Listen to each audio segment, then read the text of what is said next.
ఏమండి ఈ పైసలు తీసుకోవాలా? డ్రెస్ ఎంత బాగుంది, ఆయన దగ్గర పైసలు తీసుకొని ఇవాళ ఈ డ్రెస్ కొనుక్కోవాలి.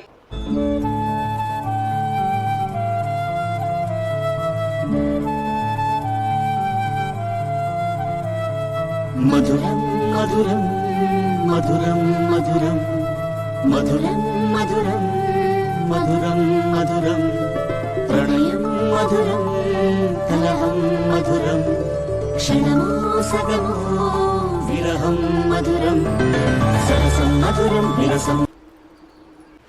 అదే డ్రెస్ చూస్తున్నావు కదా, తీసుకో. ఆహా, నేను ఉట్టిగానే క్యాజువల్గా చూస్తున్నా. నువ్వు టెన్షన్ తీసుకోకు, పర్సు ఖాళీగానే ఉంది. కాకపోతే నా అకౌంట్లో పైసలు ఉన్నాయమ్మా, నువ్వు తీసుకోవచ్చు, తీసుకో. కానీ నాకు అనిపించింది మీ దగ్గర పైసలు లేవని. ఇప్పటి వరకు ఆ దేవుని దయ